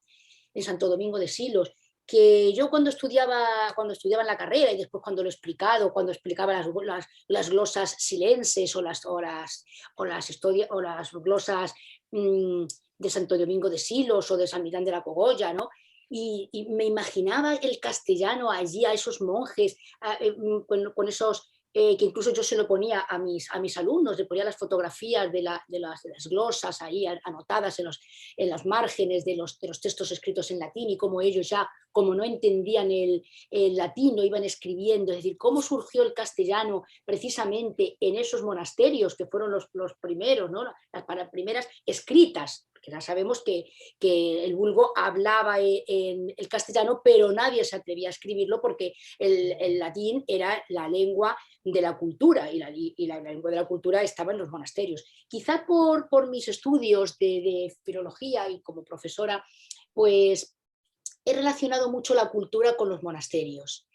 Y eran pequeñas comunidades, porque claro, ahora pensamos en los monasterios y viven 15 frailes como mucho, o 7 u 8, pero es que entonces eran 100, bueno, cuando yo leí la documentación, cuando me documenté para el monasterio de la Flor de Rosa, vivían 150 frailes, 150 personas. Es decir, viviendo y compartiendo todo, y tenían que hacer de todo, ¿no? Como elaboraban su vino, tenían sus cerdos, tenían sus criados, porque aquí en las órdenes militares estaba también muy jerarquizado, y en esta también. Os habréis dado cuenta que ellos eran caballeros, pero luego había otros que eran, eran de la orden de Alcántara o de la orden de Montesa o de la orden de Malta, pero que no eran caballeros porque su familia no era noble, entonces estaban en la orden, pero podían ser en una escalafón inferior. Entonces, todo eso me llamó muchísimo la atención.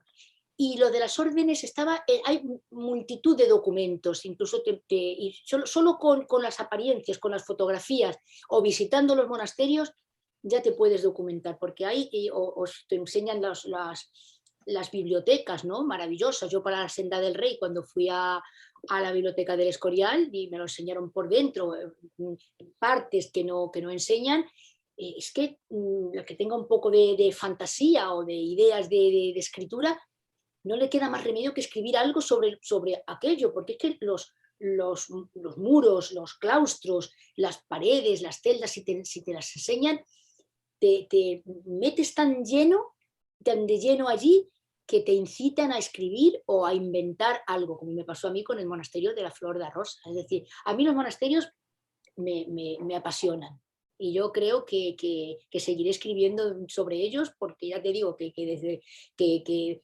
devoré la novela del Nombre de la Rosa, aquel monasterio se me quedó grabado, y aquella biblioteca, y por muchas novelas que lea y por muchos monasterios que visite, aquel monasterio se me metió tan de lleno que dije, estos monasterios tenemos que crear historias que se desarrollen en ellos, porque la verdad es que te incitan. Fíjate, pues cuando estuve en Silos, y fue hace 5 años, me llamó muchísimo la atención porque la comunidad de frailes que había muchísimos, pero muy jóvenes, muy jóvenes, muy jóvenes. Y hablando, bueno, pues con el hermano portero, el que podía hablar con la gente porque están en clausura, y nos estuvo contando que últimamente tenían muchísima gente joven, que hace 5 años la comunidad la componían 60 hermanos, y que la media, que dice que había bajado muchísimo la media, que la media era de 42 años. Madre mía. Fíjate si tenían gente joven, y nos contó que últimamente lo que tenían era gente, admitían gente comprometida, por supuesto, a respetar el voto de silencio de los hermanos mientras estaban, gente, hombres, únicamente hombres, porque es una comunidad masculina, que hubieran tenido problemas en la vida, que necesitaran un tiempo de reflexión, un tiempo de encontrarse con ellos mismos o encontrarse con Dios, y que estaban recibiendo gente, pues también un poco como manera de sobrevivir el monasterio económicamente, aceptando determinadas personas, hombres, en periodos difíciles de su vida, que necesitaban momentos de recogimiento, de reflexión y de reencontrarse. Me parece muy buena idea. La verdad es que convivir en una comunidad religiosa tiene que ser una experiencia pues bastante que te puede llenar, ¿no? Porque, claro, convivir, retrotraerte a esa, porque ellos en cierta manera pues viven como hace pues muchos años, ¿no? Muchos siglos, porque entre esos muros, esas bibliotecas, aunque luego naturalmente estén en el mundo porque están muy bien, muchos de ellos tienen carreras, incluso en algunas comunidades pues salen fuera a impartir o docencia o otros oficios que tengan, pero solo compartir con ellos los rezos, los cánticos o las charlas, pues tiene que ser muy enriquecedor. A mí me pareció, vamos, ya digo, a mí la experiencia me fascinó. A mí me encantaría compartir con... pero hay más comunidades de hombres masculinos, de frailes, que admitan a hombres que religiosas. Sí. Las monjas son más celosas de su intimidad yo he encontrado varios sitios, pero que no compartes con ellas nada. Tienen unos anexos que estás allí, a lo mejor las oyes, si son de clausura, las oyes cantar en el coro y tal, pero no convives. Pero en algunas comunidades religiosas de frailes sí que he visto por ahí que convives con ellos, que tienes que aceptar ciertas reglas, naturalmente, pero que convives con ellos, ¿sí? Sí, nosotros por lo que nos contaron, podían comer con ellos, no en la misma mesa, pero sí podían comer con ellos, asistir a todos los oficios religiosos si querían, y parte, por ejemplo, en horas de estudio, porque que tenían unas horas al día, las horas de lectura, de estudio y tal, que ahí sí podían compartir con ellos. Pero vamos, siempre respetando, claro, la estricta norma o regla que rige cada comunidad. Y lo que dices tú, yo sí, por ejemplo, pregunté, porque hay una comunidad, un monasterio precioso en Guadalajara, que es Buenafuente del Sistal, que son clarisas, que son también de clausura, que el monasterio chiquitín es una preciosidad, y ahí hay 20 monjas. Y la más joven nos dijeron que tenía 28 años, que era una chica licenciada en exactas, y que era la que les había hecho toda la revolución tecnológica, internet. Ahora venden por internet los bollitos que hacen, las prendas que bordan, porque claro, les ayuda a mantener, y venden ahora pues sus hortalizas, sus hierbas aromáticas que cultivan, sus hierbas también un poco curativas, romeros, tomillos, ajedrea, y venden pues a través de internet, que les ha revolucionado el monasterio, y por lo menos han sacado una... Pero esas que es verdad no permiten estancia ni nadie en su comunidad. Así que, pues nada, Rafaela, un placer auténtico, de verdad. Nada, vosotras. Y buena mirada de tus personajes, desde la senda del rey se vinieron conmigo y estos se quedarán también conmigo. Así pues que un placer, muchas gracias por tu libro. Muchas gracias a vosotros. Gemma. Hola, Rafaela. Hola, Gemma. Encantada Gemma, de conocerte. Es que todavía no te conoce, por eso te llama Rafael. Bueno, bien, está bien. ¿Sabes qué pasa? Que en mi casa es más complicado llamarla Rafi. Es que mi hermano se llama Rafi, entonces si la llamo Rafi... Claro, y que sí, pero vas a saber dónde estás. Te entiendo si perfectamente. A ver, quizás sí he quedado la luz porque me parece que se estaba quedando la ventana, ya estaba un poco oscura. Bueno, pues me ha gustado mucho que además coincida con el 8 de marzo tu novela, porque es cierto que hay más personajes masculinos que femeninos, pero personalmente me pesan más los femeninos, muchísimo más. ¿Dónde va a parar? Y me gusta muchísimo porque en un día como hoy pues podemos ver lo que ha sido la trayectoria de la mujer a lo largo de la historia, lo penoso que ha sido, que al fin y al cabo hemos sido un útero, y uno piensa en María Avis, que tuvo la suerte de no encontrar marido, viendo a su tía Catalina y dice, pero esta mujer ¿por qué está tan desesperada por casarse? Pero claro, había sido criada y educada para... O sea, la vida de una mujer era concebida si tenía relación con un hombre. Y eso me ha gustado muchísimo y creo que es un día estupendo para poder hablar de tu novela. Pero fíjate, estoy todo el rato escuchando y dices tú que había dos teorías, ¿no?, sobre por qué María Avis. Pues yo, sinceramente, después de haber leído tu novela, considero que lo que ahí pesó fue la venganza. Porque teniendo en cuenta lo poco que valíamos, ¿qué costaba envenenarla para quedarse con el dinero? Ni a nada. Porque además era algo que estaba a la orden del día dentro de la corte. Todos los días un poquito de cianuro. Por suerte, los asesinatos entre los reyes españoles no eran muy dados así a simple vista. En las novelas, de hecho, en los romanos sí que están a la orden del día, pero aquí la verdad es que yo creo que en sus principios religiosos eso no cabía. Es decir, él podía hacerle la vida imposible a su hermana, de no dejar que se viera a su madre por rencor, pero también económicamente, porque es verdad que te tenía que dar la dote enorme y él se quedaba sin nada, porque le tenía que dar un montón, aparte de dinero, le tenía que dar pueblos y comarcas y todo lo que su padre le había dejado. Entonces, eso eran unas rentas fabulosas de las que no se podía desprender.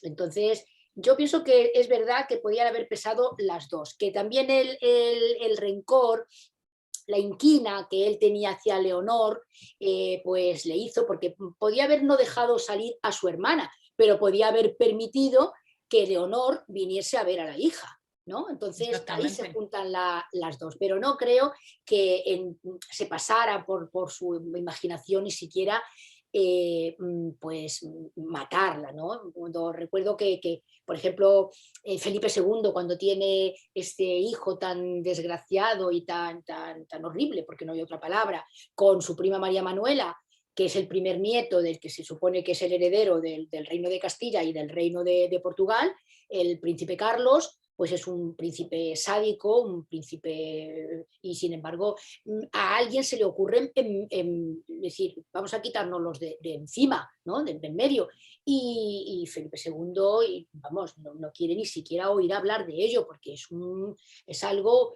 que en toda la vida podría perdonárselo, ¿no? Entonces no creo que esa idea se le hubiese podido ocurrir, porque ellos estaban muy rodeados, eran muy religiosos. La iglesia estaba muy entroncada con la familia de los Avis. Su hermano, uno de los hermanos, ¿no?, de Juan III, era el cardenal Enrique, era cardenal, pero además era el gran inquisidor, es decir, estaba muy relacionado con la iglesia. Sus hermanos, aunque decían la vida que le diera la gana, pero su hermano Luis era prior de Crato, es decir, ellos fundaron multitud de conventos y levantaron iglesias. Y María de Avis se dedicó casi toda su fortuna, porque ya de mayor, sería la hipotética segunda parte, dedicó toda su fortuna a obras pías, a levantar iglesias, a hacer hospitales de pobres. Entonces no creo que esa idea se le pasara siquiera por la imaginación. Creo. Hombre, evidentemente no, porque estaba viva, pero yo creo que sí que había cierta venganza y cierto rencor, porque se le ven los ojillos cuando disfruta leyendo la carta. No se entiende que durante tantísimos años, cuando ella volvió, incluso después de enviudar, intentó venirse a Castilla, ¿no? Porque allí ella en Francia no se quería quedar, y sin embargo, en vez de a Castilla, pensó pasar por Portugal, pero se le denegó el permiso de entrar, cuando ella podía haber dicho, pues bueno, pues paso aquí una temporada con mi hija, y fueron 36 años sin ver a su hija. Es decir, que se dice pronto. Y se fue a Flandes, pues donde tenía familia, claro, estaba allí su hermana y vivían sus hermanos, pues allí se fue, porque en Castilla la verdad es que tampoco tenía a nadie porque estaba su sobrino, nada más, Felipe II. Sí, sí, pero es curioso lo de que me dices de que son muy religiosos, porque es cierto que hay pasajes de la novela que son emocionantes, como por ejemplo Don Luis y esa religiosidad y sus amantes, ¿no?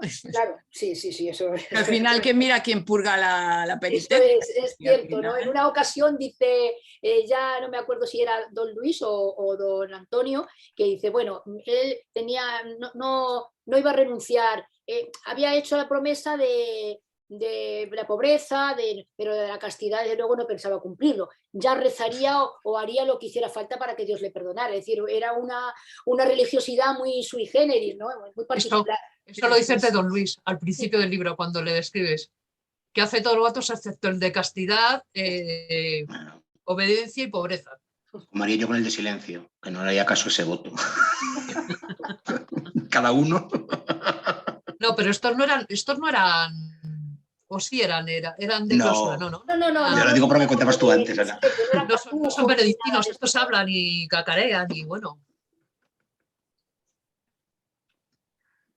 Pues nada, que me ha gustado muchísimo, de verdad, Rafaela, ha sido un placer y creo que ha sido ideal para el día 8 leerla y poder comentarla, pues porque además es novela de mujeres. Ha sido sin querer. Sin querer, sí, pues muy... Es una lectura, pues eso, que habla de la mujer y me ha gustado muchísimo. Sí, así que encantada, Rafaela, de haberte conocido. Gracias. Yola, ¿quieres preguntarle algo? Hola, Rafi. Hola. Bueno, yo más que preguntarte, porque me he perdido un poco, tenía que ir a por la niña a las extraescolares y me perdí ahí un poco y no sé. Yo darte las gracias porque, mira, yo soy muy de thriller, pero poco de historia. Entonces, a mí la historia me gusta, aparte de que si está bien contada, como la has hecho tú, con capítulos cortos. Eso, te doy las gracias porque así haces la lectura mucho más amena y consigues que me meta más en la historia. Entonces, yo de verdad te doy las gracias por esos capítulos cortos para poder ir asimilando a los que no nos gusta mucho la historia, pues nos cuesta más. Entonces, un capítulo largo al final te agobia. Entonces, lo que me ha encantado es eso y a dos voces, porque me gusta mucho cuando hablan varios personajes, no siempre el mismo narrador, que pues igual me agobia. Entonces yo, más que preguntar, te doy las gracias por eso, porque me ha gustado muchísimo por todo eso que has hecho. Así que enhorabuena y pues que va a tener mucho éxito, porque si a mí me ha gustado, a la gente que le gusta la historia le va a encantar. Pues muchas gracias, gracias a vosotras. Aunque no lo parezca, llevamos casi 2 horas. Madre mía, ¿es verdad? O sea que para que veas que cuando estamos a gusto con una... sí, pasa tiempo. Entonces, bueno, ¿alguna última pregunta? Ya sé yo que ibas a levantar la mano, Ana. Es que se me ha olvidado darte las gracias por ese apartado final del Dramatis Personae, que ayuda muchísimo. Es una novela con tantísimos personajes. Ayuda muchísimo a no perderte, a relacionarlo, y de verdad que en muchas novelas se echa de menos. Yo te lo agradezco infinitamente, de verdad, infinitamente. Las genealogías también. Los cuadros sinópticos del y final, los cuadros sinópticos, sí, los hice yo y es verdad, se lo dije a Cristina, la editora, y le dije, mira, y me dijo, estoy de acuerdo porque los construí yo. Y me dijo, mira, sí, los vamos a poner tal cual, porque la verdad es que si no nos vamos a hacer un lío con tanto avis y con tanto Habsburgo, y entonces quedó bastante clarito, creo yo, para echar un vistazo. Ahí, sí. O sea que si quieres ordenada, ¿eh? Mira qué cuadritos hace más monos. Esta Uy, escritora desordenada. Y lo que me costó, porque yo la tecnología... Pero consigues que no nos perdamos, ¿eh? Claro, que lo vea todo el mundo, que vea el vídeo, que eres una escritora muy ordenada. A mí me ha ayudado un muy... montón. En lugar de ir apuntando, que soy muy de apuntar, claro, me hago fotocopia de eso y ya lo tengo. Claro, sí. Así que, pues muchísimas gracias. Bueno, decirte que terminé poniéndole cara a Ruiz Gómez de Silva. Me encanta poner cara a los personajes. ¿Quién? pues como además estábamos hablando de un caballero portugués de 20 años, hay un chico que además fue imagen de una marca, es un modelo portugués que publicitó una marca de colonia de Paco Rabanne. Se llama Francisco Enríquez. Es un chico ahora lo moreno. busco. Será feo, ya te digo yo. Sí, Yo lo que estoy pensando es uno de Cacharel, me parece. Me estoy equivocando con ese. Era un perfume de Paco Rabanne, el de XS, que era una más. Un Sí, me estoy anuncio como equivocando. muy pícaro. Que ¿No era el anuncio que salía desnudo? Hasta los anuncios de colonia salen desnudos al final. Hasta donde se puede leer, hasta la cintura. Y había unas chicas observándole detrás de un. Es ese que yo digo. Detrás de un cuadro, todas escondidas, viendo cómo él se desnudaba. Y termina. Ese. ¿Qué anuncio, Es verdad, ¿Qué es verdad. anuncio, señores? ¿Qué anuncio? Y todas se desmayan. ¿Qué anuncio? Mira, Pues Gemma, que qué huele la lista. colonia, me da igual que huele la colonia. Pues respecto a Ruiz Gómez de Silva, una amiga me dijo, Mira. yo leyéndome el libro... Gemma también creo que se lo ha imaginado igual. Pero es el anuncio que decían, eso era una cosa que mola. Pues imaginaos lo que queráis, pero Ruiz Gómez de Silva, yo lo pongo ahí que si era muy gallardo, que si era muy gentil, que bueno, y gentil, no. no sé. Pero luego me dice una amiga, hija mía, que yo me lo imaginé totalmente, vamos, como vosotros os la estáis imaginando, y luego veo las fotografías de la época, que era feo como el sol, digo, padres, déjale al pobre que la gente todo el mundo era tan feo. La realidad nos distorsiona. Tampoco. Prefiero la imagen que está poniendo Gemma mucho mejor. Claro, la imagen Qué que pena. está poniendo. Hay que imaginárselo gallardo para que Pero ese es muy joven, ese. Ana, es muy joven ese. Pero perdona, cuando conoce a María, cuando se supone que conoce a María de Avís, tiene 20 años, o sea, que es un piolillo. Claro. Es novela. Y Rafi nos habla de un chico moreno con los ojos negros muy profundos. ¿Cómo le vas a poner a María de Avís? Claro, es que la historia de amor se dilata en 17 años. Que la historia Rafi, tú te tienes que haber imaginado a alguien. Claro, también a María te lo imaginas guapa, y yo por ahí las fotos que he buscado de ella, pues muy agraciada la muchacha, pues no era, ¿no? Sí, pero también le ha gustado, Ana. Pues en las descripciones, dicho... las descripciones aparece como que es bellísima, que tenía unos ojos azules, que tenía unas cejas, bueno, lo que digamos, creía que era la belleza, unos ojos azules, unas cejas delgadas, la cara era muy lisa y muy blanca, es decir, y aparece como bella, ¿eh? Luego las fotografías es verdad que no, pero las descripciones que hace su biógrafo y en otros documentos que yo he leído, era por lo menos una mujer muy bella, la describen como una mujer muy bella. Luego la Bueno, y también los cánones de belleza también han cambiado, ¿no? Sí, hombre, Entiendo que en esa época tampoco eran los mismos que a lo mejor que tenemos ahora, obviamente. Sí. Bueno, la última. ¿Ya? Belén, ya Belén. está, la última, Belén, venga.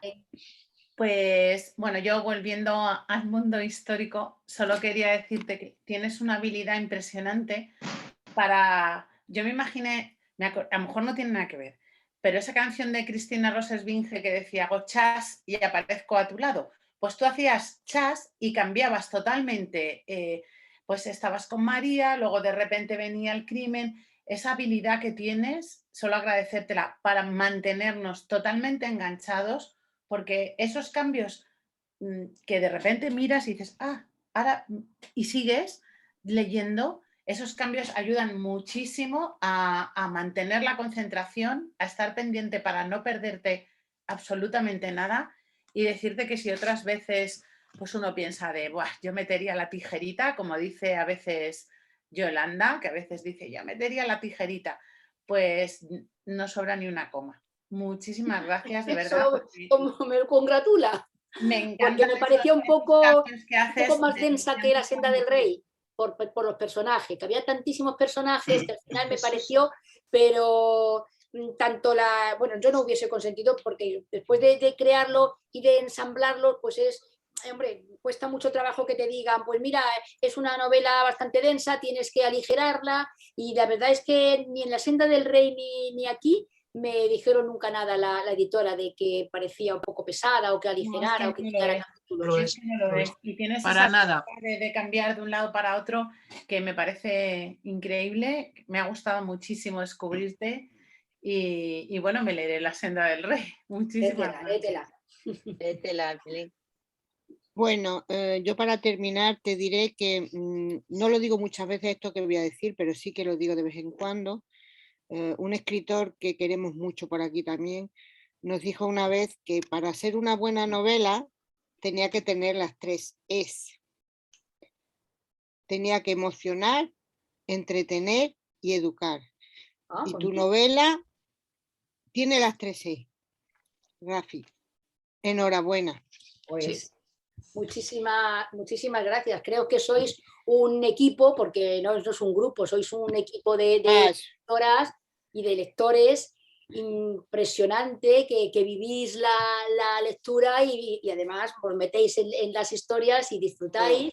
Y me ha encantado, ya lo sabéis, y me gustaría muchísimo cuando ya todo esto se acabe charlar con vosotros personalmente en Madrid y estaré encantada. Vente a la feria, me avisas. Bueno, yo en la feria estaría encantada también. Sí, pues me avisa y ya quedaremos.